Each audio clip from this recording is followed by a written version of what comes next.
স্বাগতম সবাইকে বীজগণিতে। আজকে আমরা অধ্যায় 6 এর অনুশীলনী 6 ক এর প্রথম এবং দ্বিতীয় প্রশ্নের উত্তরগুলো দেখে নিব। তার আগে যারা আমার ভগ্নাংশের শব্দাবলীর ভিডিওটা দেখেনি অবশ্যই দেখে নিবা। উপরে ডান পাশে লিঙ্ক দেওয়া আছে অথবা ডেসক্রিপশনের লিঙ্ক দেওয়া আছে। আর অবশ্যই ভগ্নাংশ যোগ করার দুটা নিয়ম দিয়ে আমি ভিডিও করেছি। প্রথমেটা ছবি দিয়ে কীভাবে যোগ করতে হয়, আর দ্বিতীয়টা সমহরের মাধ্যমে কীভাবে ভগ্নাংশ যোগ করতে হয়, দুইটা ভিডিও করেছি। অবশ্যই উপরে ডান পাশে লিঙ্ক দেওয়া আছে এবং ডেসক্রিপশনে লিঙ্ক দেওয়া আছে, দেখে নিবা। আর অবশ্যই যারা সাবস্ক্রাইব করে নি অবশ্যই সাবস্ক্রাইব করে নিবা, কারণ পরের ভিডিওতে আমি অনুশীলনী অধ্যায় 6 এর 3 নং প্রশ্ন এবং 4 নং প্রশ্নের উত্তর দিয়ে দিব। আর পরবর্তী অধ্যায়ের উত্তর অবশ্যই দিব। তাইলে শুরু করা যাক। প্রথম প্রশ্ন, আমরা অপ্রকৃত ভগ্নাংশে প্রকাশ করি। যাদের অপ্রকৃত ভগ্নাংশ জানা নেই অবশ্যই ভিডিওটা দেখে নিলে তোমরা অবশ্যই জেনে নেবে অপ্রকৃত ভগ্নাংশ কি। এখন এখানে মিশ্র ভগ্নাংশে দেওয়া আছে। মিশ্র সংখ্যাকে আমরা অপ্রকৃত ভগ্নাংশে রূপান্তরিত করব, পরিবর্তিত করব। তো প্রথমটা দেখা যাক। প্রথম প্রশ্নের উত্তর 1 নং প্রশ্নের 1, এখানে দেওয়া আছে 2 এবং 3/2। তাহলে আমরা এই দুইটা সংখ্যাকে গুণ করতে হবে প্রথমে। 3 দুগুণা 6, আর এই দুইটা সংখ্যাকে উত্তরের সাথে 2টা যোগ করতে হবে। তাহলে 3 দুগুণা 6, এখানে আমরা একটু কাজ করে নেই নিচে। 3 দুগুণা 6, আর 6 এর সাথে আমরা 2টা যোগ করে নেই। 6 এর সাথে 2 যোগ করলে হয় 8। তাহলে আমাদের উত্তর হলো এই 8টা যাবে উপরে, আর 3 লবের জায়গায় থেকে গেল, হরের জায়গা থেকে গেল 3। তাহলে আমাদের উত্তর হলো 3/8। এবং এটি একটি অপ্রকৃত ভগ্নাংশ। আর অপ্রকৃত ভগ্নাংশ বলতে বোঝায় উপরের সংখ্যাটা বড়, লব বড় হরের চেয়ে। তাহলে আমরা রূপান্তরিত করে নিলাম। 2 নং প্রশ্ন দেখা যাক। 3কে আমরা 9 দ্বারা গুণ করব। 3 নং 27, আর একসাথে 1 যোগ করলে হয় 28, আর 9 থাকলো জায়গায়।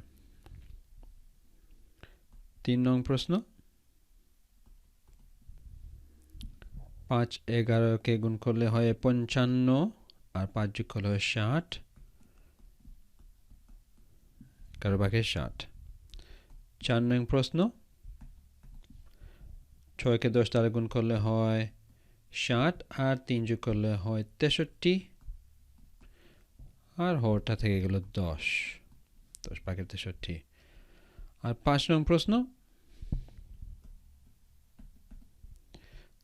2কে 20 দ্বারা গুণ করলে হয় 40, আর 1 যোগ করলে হয় 41, 2/41। তাহলে দেখতে পাচ্ছি মিশ্র ভগ্নাংশকে আমরা যদি অপ্রকৃত ভগ্নাংশে প্রকাশ করি তাহলে সবসময় লবটা হরের চেয়ে সবসময় বড় হয়। তাহলে 2 নং প্রশ্নে দেখা যাক। 2 নং প্রশ্নে আমরা দেখতে পাচ্ছি প্রতিটি লব হরের চেয়ে বড়। তাইলে আমরা এই সংখ্যাগুলোকে মিশ্র ভগ্নাংশে প্রকাশ করতে পারবো। তাহলে 2 নং প্রশ্ন দেখা যাক। 2 নং প্রশ্নের প্রথমটা দেওয়া আছে 3/7। তাহলে দেখতে হবে 3 7-এর ভিতরে কয়বার যায়। 3 7-এর ভিতরে যায় 2 বার পূর্ণবার, এবং অবশিষ্ট থাকলো 1, আর হরটা নিচে থাকলো হরের জায়গায়। তাহলে দেখা গেল 3/7কে আমরা মিশ্র ভগ্নাংশে প্রকাশ করলে আমরা 2 3/1 পেলাম।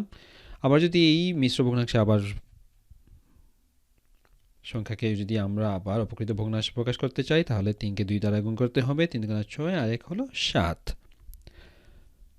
পরেরটা দেখা যাক। 2 নং প্রশ্ন, 5/21। 5 21-এর ভেতরে যায় পূর্ণবার 4 বার, 4 5 20, আর হাতে থাকলো 1, আর হরটা 5-এর জায়গায় থাকলো 5, 4 5/1। 3 নং প্রশ্ন,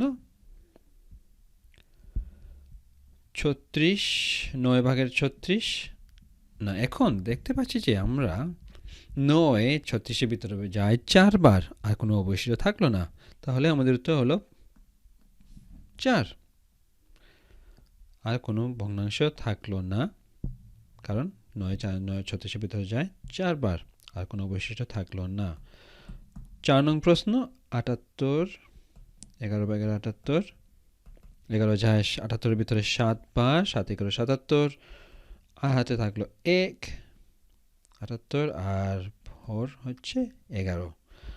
আর 5 নং প্রশ্ন 210 ভাগে 220, 10 220-এর ভিতরে যায় 22 বার, হাতে কোনো থাকলো না, কিছু থাকলো না অবশিষ্ট, তাহলে আমাদের উত্তর হলো 22।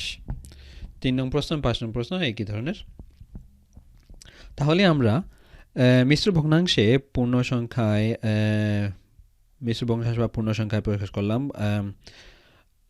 প্রকৃত ভগ্নাংশকে মিশ্র বা পূর্ণ সংখ্যায় প্রকাশ করলাম। তাহলে দেখতে পাচ্ছি আমরা পূর্ণ সংখ্যায় প্রকাশ করলাম 3 এবং 5কে, এবং 1 2 আর 4 নং প্রশ্নকে আমরা মিশ্র ভগ্নাংশে প্রকাশ করলাম। আর 1 নং প্রশ্নে আমরা প্রকৃত ভগ্নাংশে প্রকাশ করলাম মিশ্র ভগ্নাংশে। আশা করি এই ভিডিওটা তোমাদের অনেক সাহায্যে আসবে। আর যারা সাবস্ক্রাইব করোনি অবশ্যই সাবস্ক্রাইব করে নিবা। পরের ভিডিওতে আমি 3 এবং 4 নং প্রশ্নের উত্তরগুলো দিয়ে দেব। অবশ্যই তোমরা নিজে চেষ্টা করবা, প্রথমে উত্তরগুলা করার জন্য নিজে চেষ্টা করার পর উত্তরগুলা মিলিয়ে নিবা।